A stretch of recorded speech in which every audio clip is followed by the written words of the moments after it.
Amen. So if you have a question, if you just put your hands up. Easy ones this time.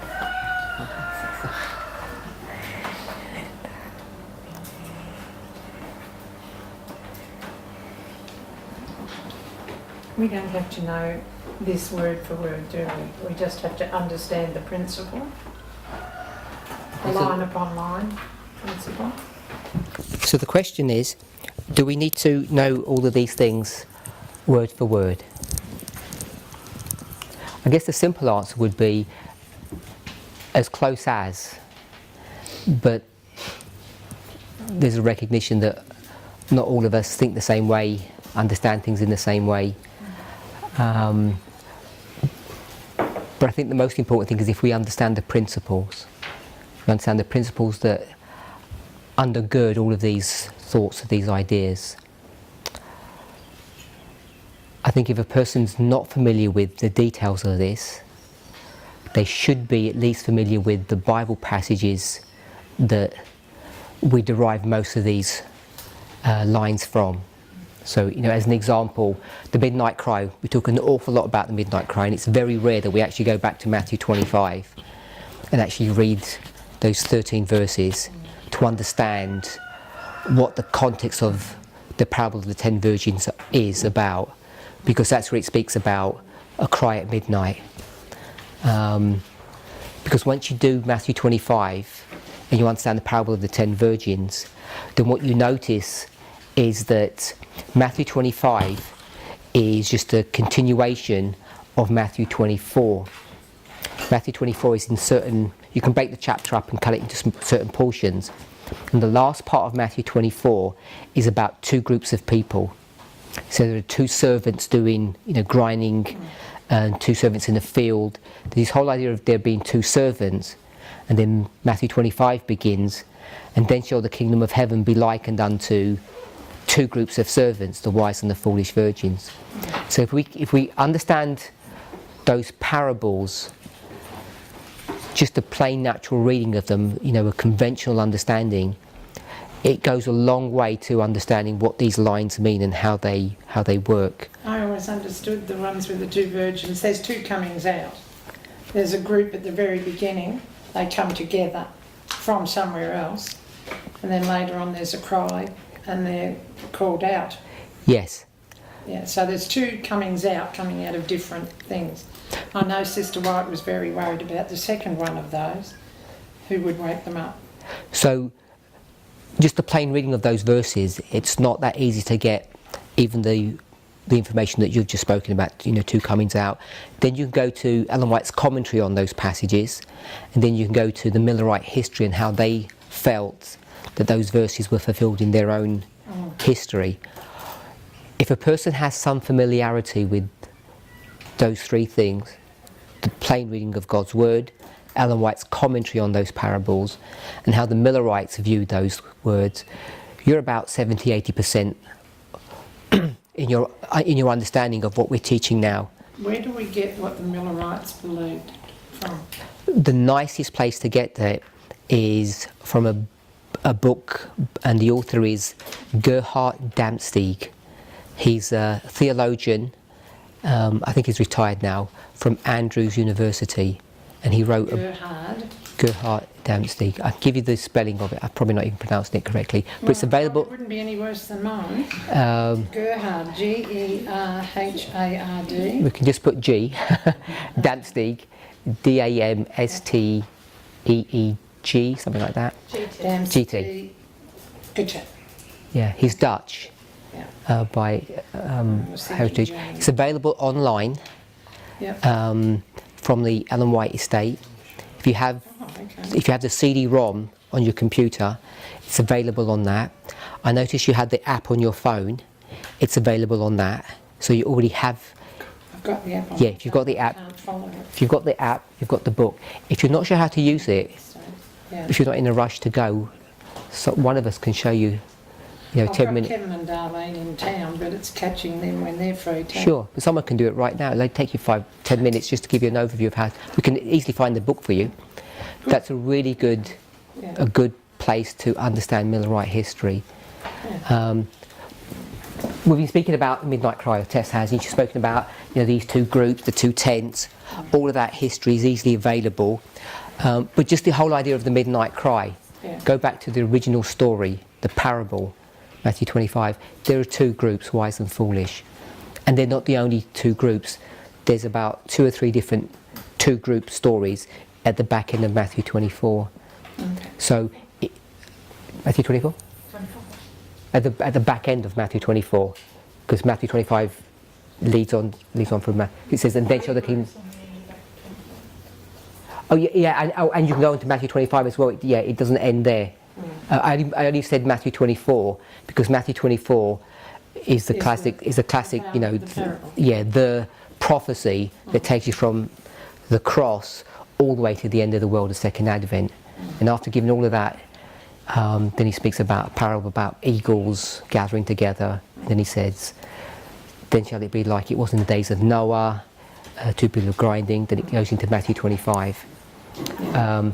If a person has an awareness of what those parables mean, most of the work's already been done. These are just the details of how they're actually being fulfilled today in our generation. The dates are relatively easy to understand.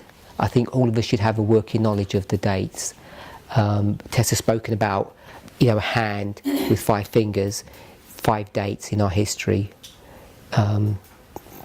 Once if you wrote them down a few times, it's relatively you can get them relatively quickly. The 5 dates for our history, the 5 dates for Christ's history. Once you can do that, most of the work is done. The rest of it is just details. So if you've heard someone present and you follow through with their logic, and that's about all the person can remember. If they can recall the midnight cry concept, that there are these waymarks, time of the end, 9/11, etc.,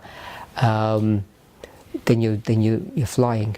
I was rather surprised actually when I think it was Tess doing something, you had a translator, but it was going through Europe and the various, a couple of hundred years ago, a couple of centuries ago, going through history of different nations with Hannibal and the elephants, and there were a whole series of things. And at that time, a couple of things that registered with me, and I just looked at them and I found the steps. And they applied to things that Tess wasn't talking about, or I wasn't talking about to anyone, but yeah. So when if you know the pattern, and you know when something may start, then sometimes it's not so hard to pick up the rest of it. That was what I got out of it, finally. It registered. A really good place I can't remember. It was one of the first things that you did. There were probably 6 or 7, maybe more studies. Quite a number of studies you've done. A good place to begin would be to understand the parable of agriculture. If you can understand the 4 steps of agriculture. The harvest and the planting and the rains. So what's that begin with? Setting the seed. Before you do that, you have a fallow field.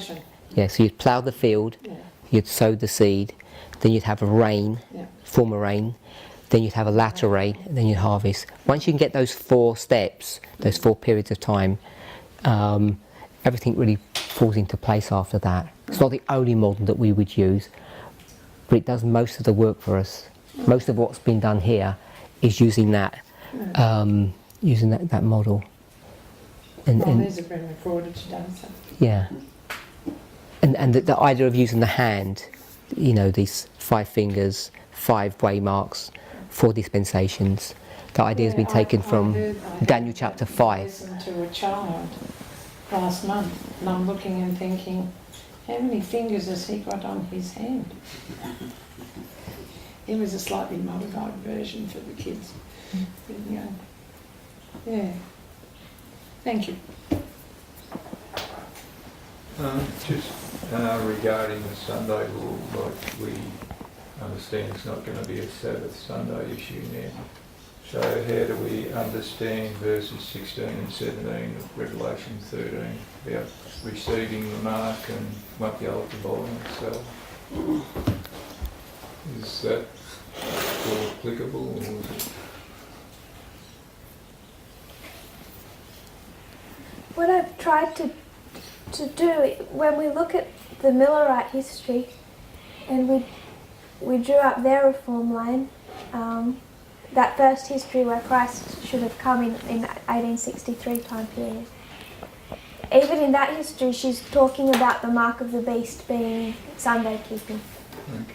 So even in that first history, she's connecting the Sabbath is the seal of God, and Sunday is the mark of the beast. They're both a symbol of the two powers. But in that first history, even though it's the mark of the beast, I want to separate the idea of the mark from the sins of Babylon. So even though it marks them or is a symbol of them, it's not the sin that the United States is engaging in. They're two separate issues. So you have the sins of Babylon, which in that history she describes as the issue of slavery. And I think through that history you can see it as the colonialism, and there's a few issues, but she focuses on the issue of slavery. And she separates that from that sin of the United States from the actual mark of the beast. They become two separate issues. It's only in 1888 history that both the mark of the beast and the sin of the United States were over the same subject. Okay. So I believe they can separate. If I just add a little bit to that. So we talk about the mark of the beast. If you're going to do a subject on what the mark of the beast is, the first thing you'd want to do is do a study on the beast. The Bible talks about the image to the beast, the image of the beast, the mark of the beast, and often we neglect to actually think about what the beast is. So I think we'd have to begin to do a study on what the beast is. A casual study would be that if you go to this chart here, it would say Papal Rome, and it's got Papal Rome as that whole entity. But we know that's not Papal Rome, that whole entity. The papacy is only that small head here that plucks up three of these horns. And in fact, this beast here is the same as this beast here. It's the same animal. It's just it's lost three of the horns and grown another one. So some of these parables, if we're not familiar with them, aren't that straightforward, or they're not that intuitive. But all I want us to say is that this beast here is the same one as this one. So when we talk about the beast of Revelation 13, which is this one here, it said it's Papal Rome once again. Again, even though it says Papal Rome, it's not that straightforward just to call it Papal Rome, because we understand papacy to be a church, and a beast in Bible prophecy is not a symbol of it's not a symbol of a church. So if we were to take this story here, you've got Papal Rome and Papal Rome. The dynamics are completely different. So you've got Papal Rome, Papal Rome, Papal Rome, and all these things look different. So some of these stories are easy to see and some of them aren't. So Revelation 17, you've got a woman riding a beast, and it tells you what that beast is. If you go to Revelation 17, verses 1, 2 and 3, in fact, if we turn there, because I think this becomes a subject where people aren't too clear. If you go to 17:1, Revelation 17:1, the last part of the verse says, "I will show unto thee the judgment of the great whore which sitteth upon many waters." So there's a woman who's sitting on waters. That woman is this woman here, on this picture work. And if you ask most people what these waters are, they're always going to jump to which verse would they jump to? Previous. They always jump. Euphrates. They always jump to verse 15. Is that what you were going to say? Yeah, they always jump to verse 15, which is the proof text verse. He saith unto me, the waters which thou sawest, the waters of verse 1, where the whore sitteth, are peoples, multitudes, and nations and tongues. So it's the direct proof text of what waters are. It's the nations of the world. We could go to Numbers, I think it's 23 or 25, I think it's 23, can't remember which verse, and it tells you that the church, Israel, is not to be considered or numbered with the nations. So these nations are all the nations of the world except modern Israel. We would call it Babylon. But rather than jumping from verse 1 to verse 15, if we just follow the verses through, it says, the whore who sits upon many waters, end of verse 1. Then it says, with whom, the whom being the whore, the kings of the earth have committed fornication, and the inhabitants of the earth have been made drunk with the wine of their fornication. So it's just the first part of verse 2. So the woman sits on waters, and the woman has committed fornication with the kings. Verse 3, he gets carried into the wilderness, and then he sees a woman, it's the same woman, this whore, sitting upon a scarlet-coloured beast, full of names of blasphemy, having 7 heads and 10 horns. So that's that beast that she's sitting on here in verse 3. So if you were to see that verse 1, verse 2 and verse 3 is just a repeat and enlarge of the same story. This woman is sitting on something in each of those 3 verses. In verse 2 it doesn't say she's sitting, it says that she's committing fornication. She's having some relationship with these kings. So verse 1 she's sitting on waters, verse 3 she's sitting on a beast. So if you put those 2 verses together, the waters equals the beast. So you can proof text that straightforward. And verse 2 is tucked in the middle, and what it means for this woman to sit on this beast, it's going to define who that beast is. It's these kings. We could go to other verses to prove that as well if we wanted to mark out who the 7 heads are and who the 10 horns are. But essentially they're kings. So I'm saying verse 1 she sits on water, verse 2 she has a relationship with the kings of the earth, and verse 3 she sits on a beast. So all 3 verses are different representations of the same phenomena. We know that kings rule nations, kindreds and tongues, which is verse 15. That's why you can show that verse 2 is that same relationship.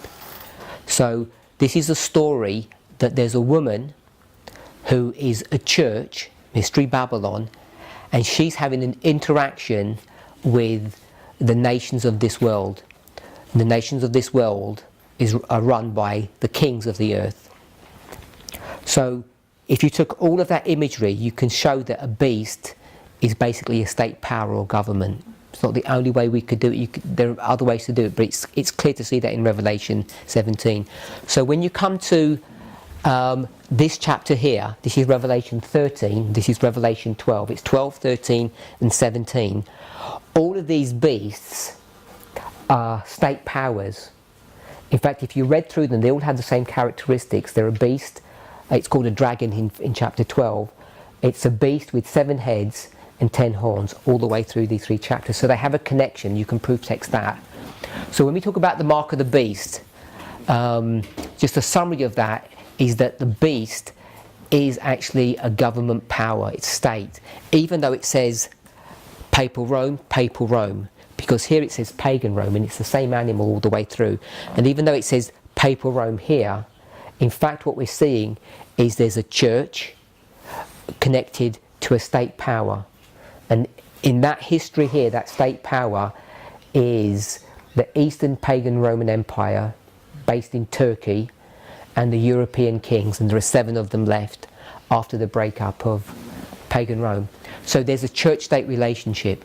So once we start talking about what the mark of the beast is, we've identified that the beast is a state power that's in a relationship with this whore or this woman.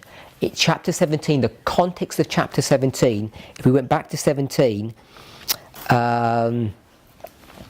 in verse 3, we go back to verse 3, it says, so he carried me away in the spirit into the wilderness. So if you proof text or did a study of the wilderness, it would take you to chapter 12. Chapter 12 would bring you back to this story here, where it speaks about a dragon and a serpent. And it says this woman, the pure church, runs away into the wilderness.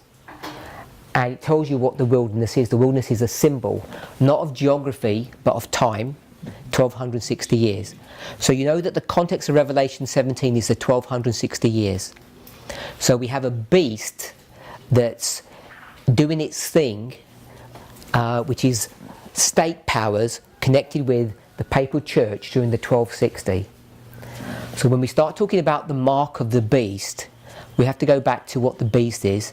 It's a church-state relationship, specifically in Revelation 17:2, when it says the kings of the earth. Those kings are the European kings in the history of the 1260. So if we want to see what the mark of their authority is, that's the mark of the beast, the power of the beast, it's not just an issue of Sunday sacredness. And the reason we know that is because God's true church stopped keeping Sabbath before the 1260 began. Before 538, the Sabbath was already out of vogue, if I can put it that way. So the mark of the beast in its original setting in Europe in the 1260 wasn't specifically or exclusively Sunday sacredness. So that's where we would take our original story. But what we do is we take an Ellen White quote, which is in the 19th century, specific not to Europe, but specific to the United States, the New World, not the Old World, the New World, which is Protestant America. It's a Protestant nation, and we take all of those symbols, and she wants to drive home what those symbols mean in her context, in the dispensation in which she's living, in the time period in which she's living, which is 19th century America. And in that context, the mark of the beast becomes an issue connected with the Sabbath and Sunday. And what we have done today is we've taken her writings, and we've taken those 19th century writings which have a specific connotation or context for the Victorian age in the United States, and taken all of that imagery and projected it into the 21st century, which is not a phenomenon that's exclusive to the United States. It becomes a worldwide issue. And what we've done is we've taken all of that, not the language, but we've taken the imagery of what would, could, should have happened in the United States in that time period, and brought it 200 years into the future, into the 21st century. And today, that kind of fulfillment is just no longer tenable. When you see, what the world looks like today, in that day and age, the world revolved around America, if I can put it that way, the glorious land, but it no longer does in the same way.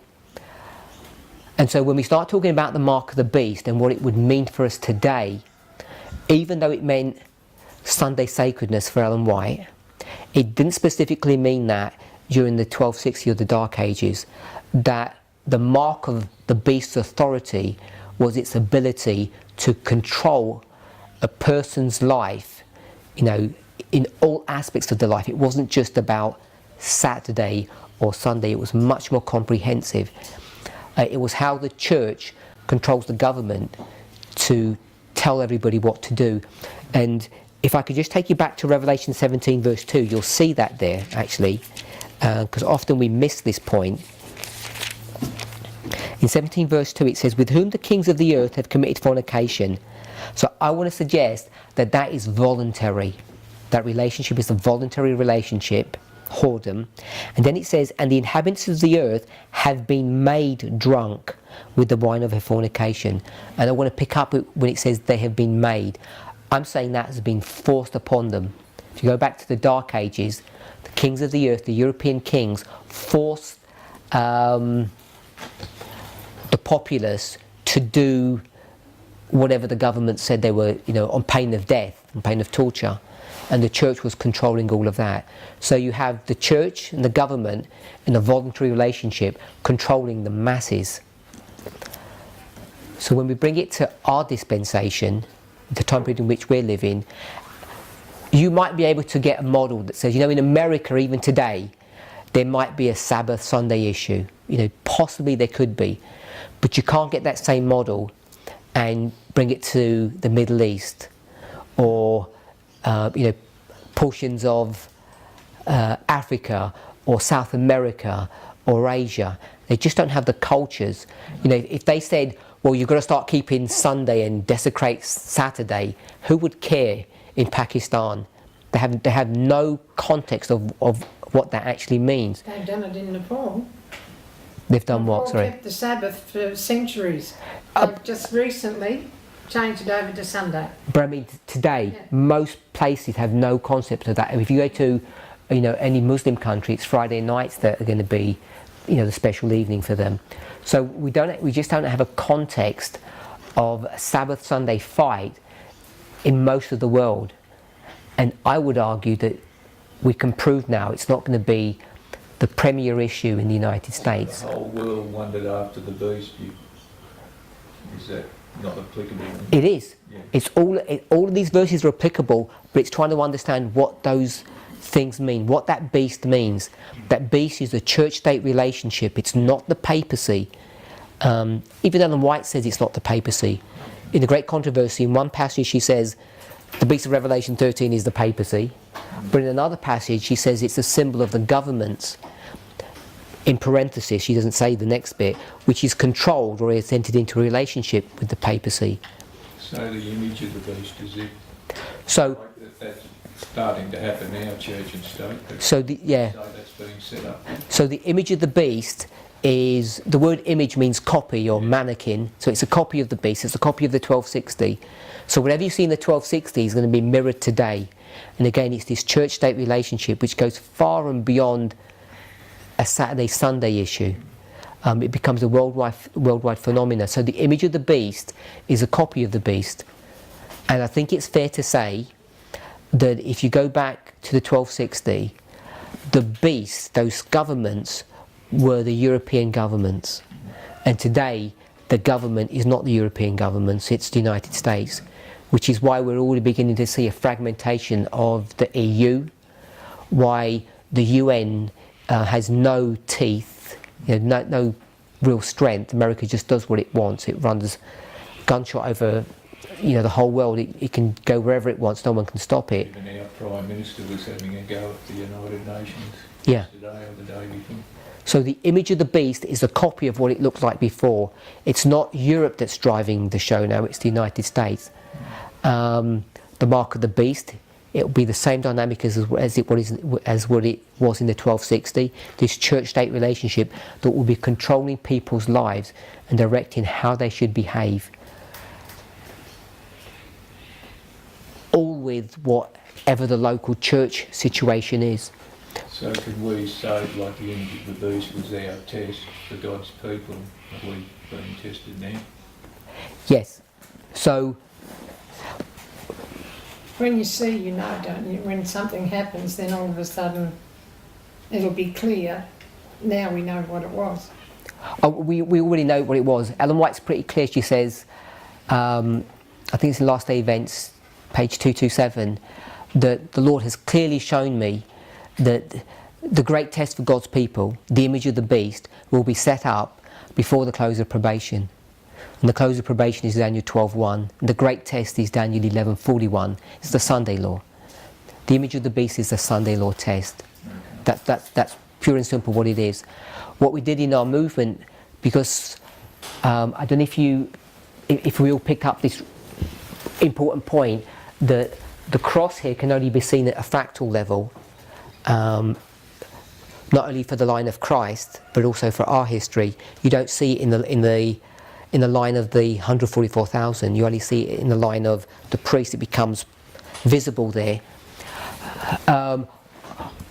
Our movement's focus has been so fixed upon the Sunday law being the close of probation. Daniel 11:41 is the close of probation, not Daniel 12:1. That if you shuffle, if you went from no, perhaps I'll draw it just in case. If you went from the close of probation to the Sunday law, this is 12:1 and this is 11:41. So we're familiar with that. What we've done is we've taken that close of probation and we've moved it along. And if I don't call this the Sunday law, but I call it the image of the beast, if we took these two waymarks and pushed them over one, this was the shut door, and we've moved the shut door here. Therefore, we're going to take this and move it back. So we're going to have an image of the beast here. So we've taken Ellen White's comment and we've moved them back one. So this is why in our movement we've struggled to understand what the image of the beast is, which happens before 1141. So somewhere in verse 40 we're going to expect an image of the beast, and to understand what that is. So that's when you go to the line of the priest and try to work out what the image of the beast is. And if we were to do that for the priest, it would be 2014. But in the past we would have taught that would have been 9/11. That's why we take Psalms 48, Psalms 83, the kings came together and the east wind blew them away. All of those people coming together, we attributed them all to 9/11 until we found 2014. And 2014 is where you put the image of the beast. It's the Sunday law test for us. So again, the image of the beast is church and state coming together. It's not specifically or literally the Sabbath Sunday issue. In some countries it may that may be part of the dynamic that gets spoken of if it's a Christian nation, but for most of the world it's not going to be. You want to say something? So would Project Blitz be a part of that image of the beast? Because that's church via legislation making the government push their narrative onto the people. So I know that wasn't 2014, isn't that the implementation of that, or am I missing? I'm not an expert on Project Blitz. Depends there. I think when we look at the internal, it gives us some clue.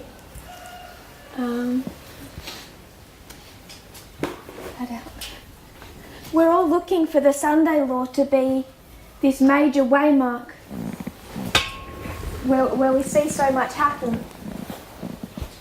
But when we look at the internal, I'll just do our reform line.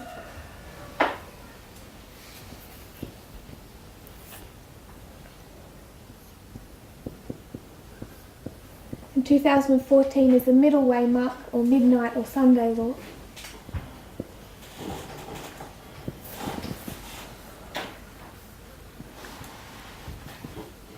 When we think, if we parallel the external and the internal, we know that internally that this is a message unsealed. So it's just the opening up. But when a message is unsealed, no one necessarily understands it. So internally, you have, if this was 1798, you have William Miller. And as Elder Parminder has taught, William Miller is in 1798, he's 16 years old. He's a deist. He buys a concordance, but he's a kid, essentially. And already he's being identified prophetically as the leader of a movement he doesn't know exists. So, at the unsealing of a message, people don't necessarily understand that message yet. He's going to have an increase of knowledge, and it's going to be formalised. So internally, in 2014, you don't necessarily see much of what is going to come. It's just the opening up or the beginning steps of what's coming, of internally of our message. So if we take this in our history here to the Donald Trump and the evangelical churches, we can understand what happened in 2014 in the Republican Party. But even the Republican Party and Donald Trump and Jerry Falwell Jr., they don't know what they're doing yet. They don't see it. They're going to have their own increase of knowledge, which is 2016, where everything they want to do is between the evangelical churches and Donald Trump is there in a capsule form. And then in 2018, it breaks into the open, and you have Project Blitz as one of them. There's other issues happening within the Supreme Court, and other issues happening. So I think sometimes our expectations of this waymark are, we expect to see it all here, whereas really internally and externally this is the beginning of what's going to develop. And the danger of not knowing the history we're in is all of Adventism is waiting for this major event. They might not, externally, they don't see it until the loud cry. And then everyone sees that this has been a major event. I think the same as what we're seeing internally is the same externally.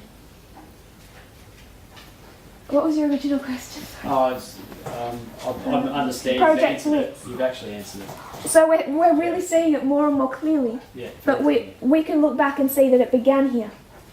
Even though the people who were conducting it wouldn't have even known they were doing it. Yeah. You go to World War II model and it's saying, lining up Donald Trump with Germany. In 2014, Donald Trump hadn't even begun his campaign for president. Yeah. But he's on the path. Mm-hmm. And that would apply to 2019 as well. So the bones of there won't be understood until... No. It'll be a further development of this. Yeah. So we should be understanding it, but the Levites might not. And so when we go to the reform line of the 144,000, and we see Daniel 11:41 here, and the main Sunday law waymark developing to the loud cry,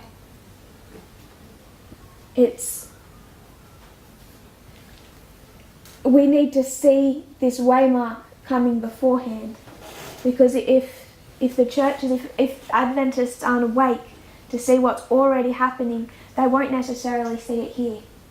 In fact, we know that they won't, because they're looking for the wrong thing. It's going to have to develop externally just as much as internally. Does that make sense?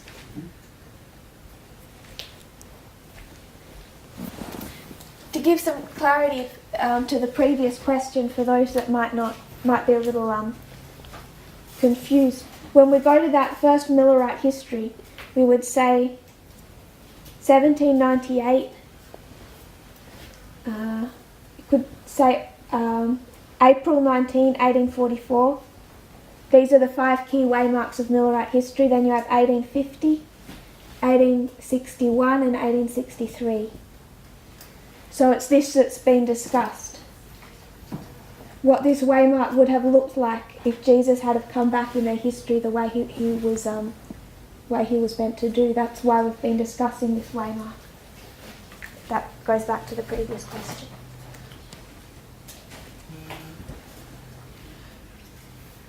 So 1861 would be the close of probation, and 1863 would be the second Advent. Because you've just opened up a bit of a can of worms by writing that. So 1861 would be their Daniel 12:1 if Christ was to return. Is that right? 2019 would be Raphael. Oh no, in the Millerite history. We were just looking at this one. Millerite history. Because we said October 22, 1844 was a fractal, like the cross. So if I still don't October... get a fractal, so don't worry about it. Fractal, it's a fancy word for just... A bit of Yeah, snippet. a little. It's the first group. So their shut doors October 22. But you know, after October 22, they're going to create the 1850 chart, they're going to go to the world. So if they go to the world in 1850, you know October 22 wasn't Daniel 12:1. Yeah. Does that make sense? It wasn't the end of it. No, it's okay.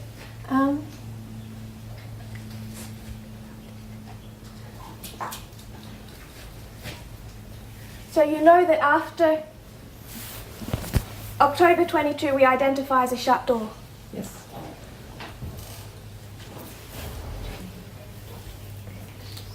But a shut door for who? Because if this is 1798 and this is April 19, 1844, we have our first 2 of our 5 key waymarks. And what we've wanted to, what has been suggested is that this shut door, close of probation, Daniel 12:1, is October 22.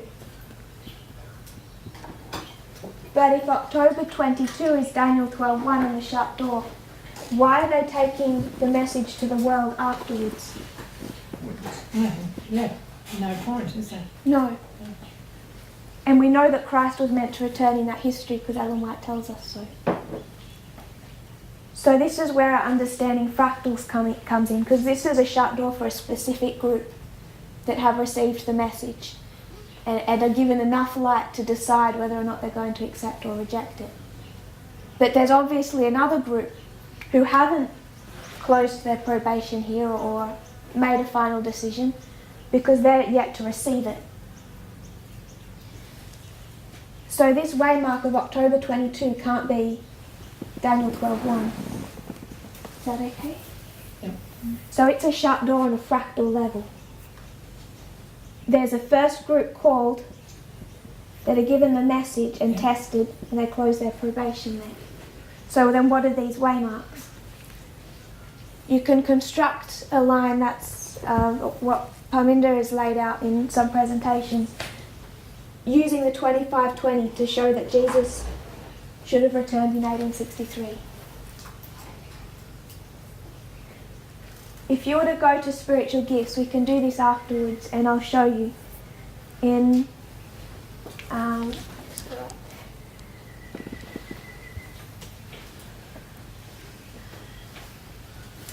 in First Spiritual Gifts, she lays out the history of the world. She begins at the fall of Satan, and then all through the chapter titles she goes from the fall of Satan to the first advent, through the first advent of Christ, Christ's reform line, the gospel to the Gentiles. She goes through the 1260 years, including the Reformation. Then she goes to discussing William Miller, Millerite history, the three angels' messages. And then she talks about October 22. She talks about the fact they're going to the Laodicean condition. And then she talks about the sins of Babylon.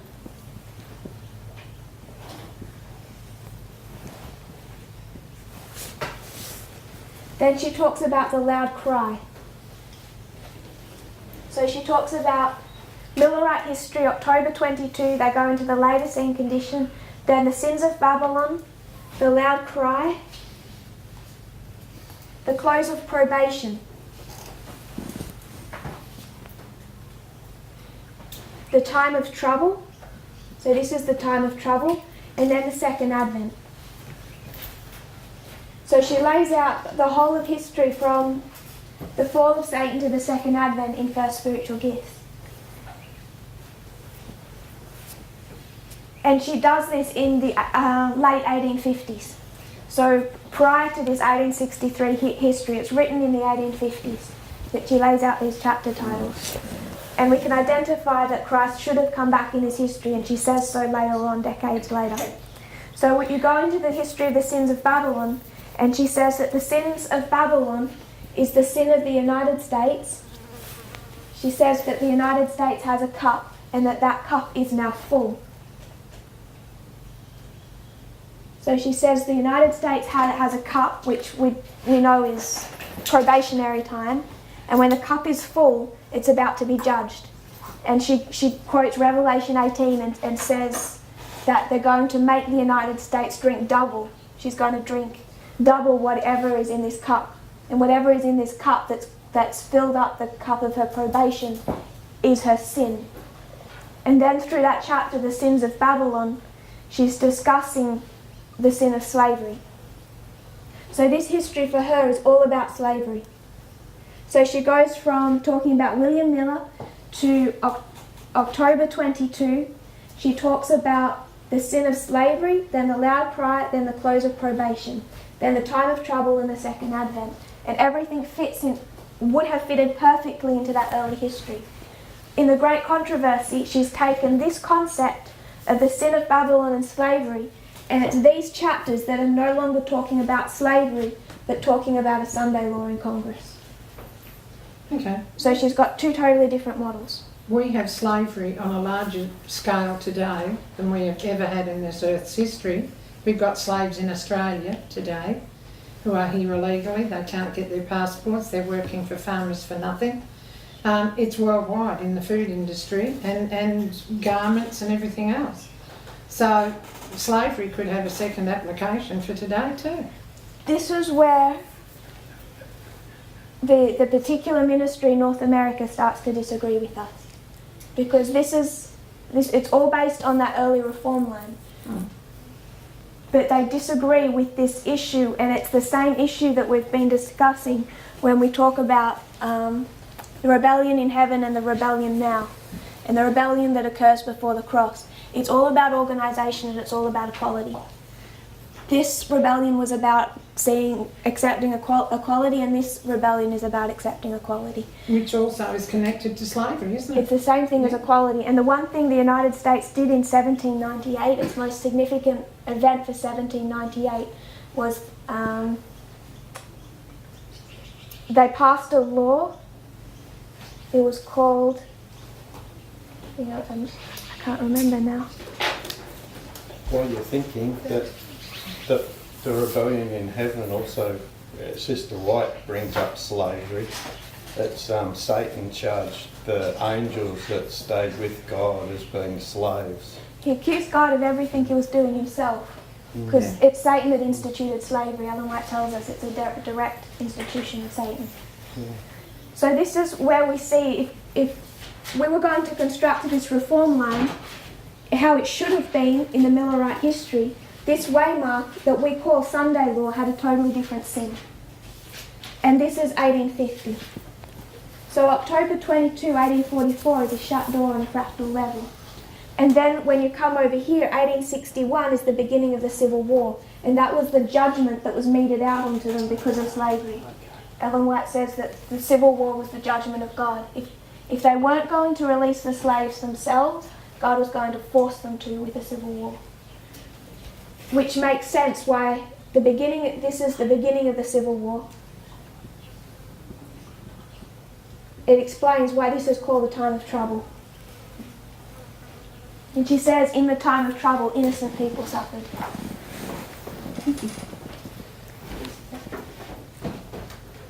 Does that give us a snapshot of what the plagues would look like? Much more normal than perhaps we expect.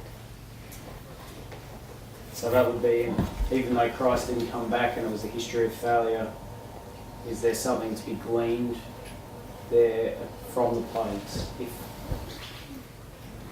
Is that civil war? That civil war.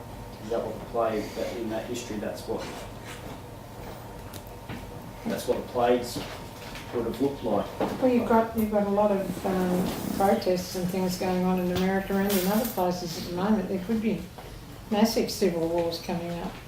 I think what we face that is both safer and more fearful is an information war. In ways that makes our history easier and in ways that makes it more dangerous. Do you have something? Is that? Were you thinking of the Amelioration Act, 1798? It was called the Immigration Act. I'll just look it up. There's a Fugitive Slave Act of 1793. That's 1850. Yeah, but that's when this was originated. It was known as the Alien and Sedition Acts of 1798. They targeted immigration and freedom of speech, sedition. That was in 1798. 1798. Anyone from 1798 until 1801, anyone who spoke against the government in media or print or in any form was imprisoned and punished. And You could not we're tightening up on our rules Speak now. against the president, and from beginning. So what was it called? The Alien and Sedition Acts. So all through that history, you have laid out a model that isn't just what Adventism is looking for, which is this idea of Sunday law and Congress.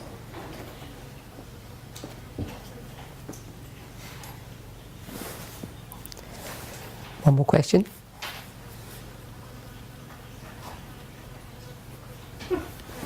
So this morning you started off with a study on the line of Christ and explaining how John the Baptist didn't understand God's kingdom. So he was the man for his time, but there was something he didn't understand. So how do we now, what is it that is not understood in our time, in our line?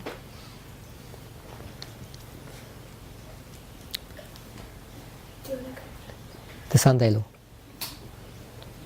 John the Baptist's message was identical to the message of the church. The only difference between them, he says the time is fulfilled. So the only thing that he brings to the table is the subject of time. Daniel chapter 9. So when in 1989 Elder Jeff is raised up, he's going to give the same message that the church gives. There's going to be a literal Sunday law, and the only difference between his message and the church's message is the time is fulfilled, even though he's not as confident to talk about time. And the reason for that is because he doesn't understand about the 25-20. He needs the 25-20 to unlock time. So you could argue, looking back now, that he should have pushed the subject of time, even though he didn't have a date, in a much more forceful fashion. But the best that perhaps he could do, what he ended up doing was saying, we have events that are bringing us up to verse 41. So the best way he could do it, he was pushing the subject of time. And it's not until 2005 that we can really start discussing the issue of time, which is when we take our line, the line of the priest, and we divide it into 4 segments: the ploughing, former rain, latter rain. Yeah, it's on the back. That's why I keep on looking at the board. I'm sure we did that.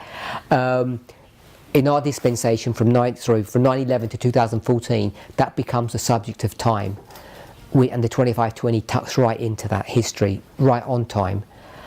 So the misconception or the mistake that we have had in our movement is that we had the same message as the church. It's a literal Sabbath Sunday fight, which parallels the misconception that John the Baptist had, and you had the same problem with the Millerites. Where did Miller get the idea that the sanctuary is the earth? He didn't make that up. That was current understanding, and he just picked that up and ran with it. And again, the only difference between him and the rest of the church is that they're talking about the cleansing of the sanctuary, everything's good there, but it's all a subject of time. So again, he's going to go to Daniel 8/9, and the rest of the church is going to say, we don't know when it's going to happen. So it's a repeating theme. They all have the same message, and they got that message from the church, and it's the wrong message. And the difficulty that people face in our movement is that when we criticise that, what I've just said, it sounds critical, that they made a mistake, did they not know what they were doing, how could they be so silly? It all sounds quite accusative until you realise, what could they have said? And when you substitute what they could have said or should have said into the story, it would have sounded silly. You're a Jew, a Hebrew, and John's going to stand up and says, don't worry, the Messiah's about to come and he's going to make you all really happy to serve the Romans. Who would have accepted that message? Miller's going to come and he's going to give his story, and it just wouldn't work. And in our time period, we would have had the same issue. Elder Jeff stands up and says, we've got this great new message for Adventism. Men and women are going to be equal. We're going to stop having racism. That's what the message of the hour is. No one would listen to them. So they have to have this incorrect message. It's built into the narrative, into the storyline. So I think that's what the mistake is. That's what our issue is, pointing out the Sunday law. So we're expecting the kingdom to look a particular way that Adventism has always taught us to look. Yes. And it's been turned upside down. Yeah. There still could be a Sunday law though. It just may not come in the way we're expecting, and it may not travel. We're told it would start in America, but it would travel to the world. That's in Ellen White's writings. I'm sure there are going to be some people who will fight over Saturday or Sunday. You know, Adventists may or may not do. But even in America, we have enough information now to know that the fight, the great test, isn't going to be over Saturday or Sunday. The information's already there, even for the United States. We've gone so far into prophetic history, everything, all the clues that you need, all the information that you need is already in the public domain, in the secular world, in our understanding of prophecy, that we know it's not going to be a Sabbath Sunday issue now. Because Trump's daughter's a Sabbath keeper, isn't she? Yeah. Jew. Married to a Jew. Yeah, that doesn't mean anything if the Jews become Sunday keepers, of course, does it? They're nationalists now. That's a unique Adventist perspective. It's a typical Adventist response when people argue, well, we're not the only. We don't even have to think of the Jews. There's 20 or 30 Christian denominations that keep Sabbath. There's a whole heap of them. And they stipulate not Seventh-day Adventists. So the Sabbath Sunday issue is not a Seventh-day Adventist phenomena. But in America now, there are laws out in certain states, that's not nationwide, but you won't get government assistance, finance, funding, pensions, whatever, if you're not a good Sunday keeper. All of those things may or may not come into play. The blue laws may or may not come into play. But the Standard Adventist version of a fight between the Seventh-day Adventist Church in Maryland and the US government is not going to pan out. She actually said storm and tempest will sweep the structure away, so there won't be a Seventh-day Adventist church at the end of time anyway. Yeah, and that's what's been our mantra, is that we're the vanguard. You know, once the structure gets swept away, we're the true Sabbath keepers, the real ones, because the conference are just liberals. In And the seal of God, I don't think she says that the Sabbath is not the seal. It's God's people who keep His commandments, not a general, specific one, but all. Do you want to say something? Good. As we go through the dispensations, we learn in one what we need to know to get through to the next one. So obviously we're coming up to Raphia. So after Raphia is Paneum, after Paneum obviously Sunday law. So in between Raphia and Paneum, am I correct in saying we'll have a better understanding of Sunday law, and after Paneum to Sunday law we'll get a better idea again of Sunday law? Especially knowing now that, as opposed to traditional Adventism, that it's the sixth kingdom is the seventh kingdom is the eighth kingdom. It's just a transition of their power. So that gives us a better understanding of what laws are coming, what the tests are, that kind of thing. Yeah.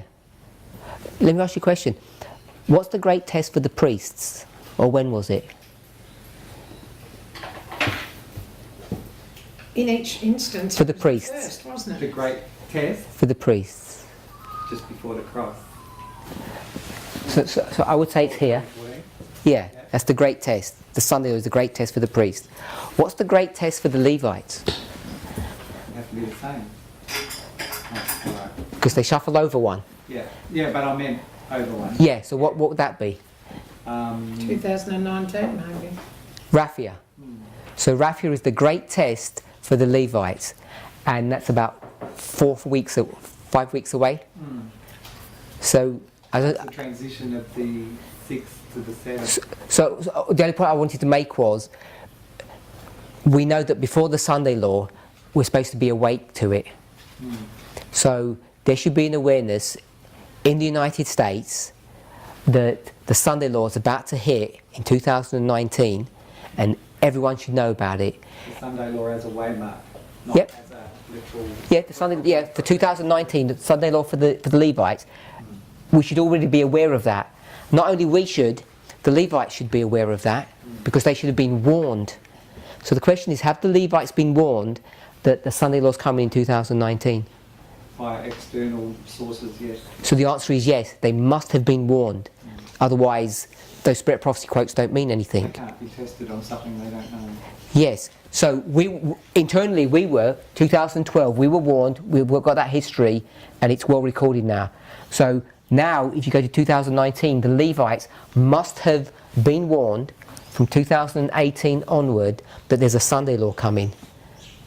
And if they've already been warned, there's no story about a Sabbath Sunday fight anywhere. Yeah. So we know that the Sunday law for the Levites is not a Sabbath issue, and it wasn't for the priests. And the priests and the Levites are which group of people? It's the church. So the great test for the church is not the Sabbath Sunday issue. We can already prove that today. And if the great test for the church has to be the same great test for the world, and the great test for the church was never the Sabbath Sunday issue, it cannot be for the world either, because God's dealing with men is ever the same.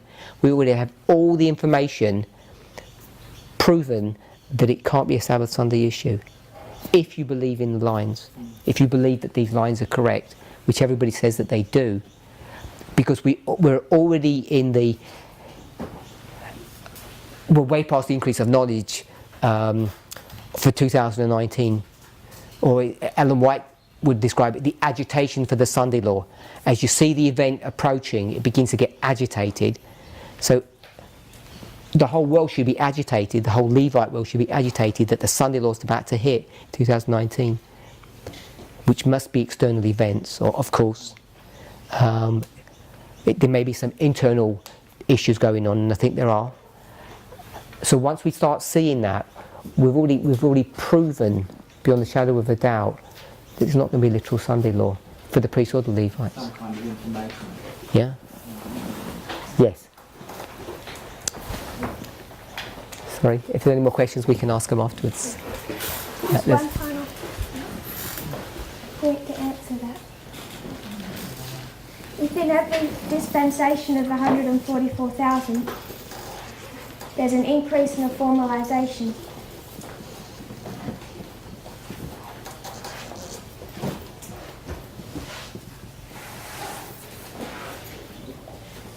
And that's the reform line of the 144,000.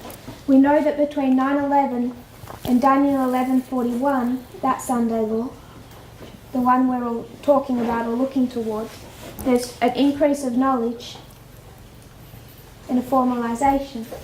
And that increase of knowledge, the two waymarks that fit within this repeating pattern here is Raphael 2019. At the increase of knowledge, you already have the whole message in a capsule form. 1818, William Miller knows that he knows roughly in so many decades that Christ is about to return. So in 2019, it's this year that we've actually identified or had the increase of knowledge about Daniel 11:41. So when we talk about what the Sunday law looks like, it's the characteristic of this waymark that we understand it, which will then become formalised at Panium. But now that this issue is contentious, and we find that the North American branch that has split from this movement rejects that understanding of what this waymark looks like, they left accepting this repeating pattern but having no increase of knowledge. So they claim to accept this repeating pattern, but they have no message here, no increase of knowledge on this waymark. Only this movement has understood in 2019 this reform line of the Millerites, the history of 1850 and what this waymark is characterised by. Dear Father in heaven, thank you for your Sabbath day. Thank you that we can all come together and study these things. I pray you'll bring to us greater clarity and understanding. I pray that you'll unite us closer together as we observe these events happening all around us.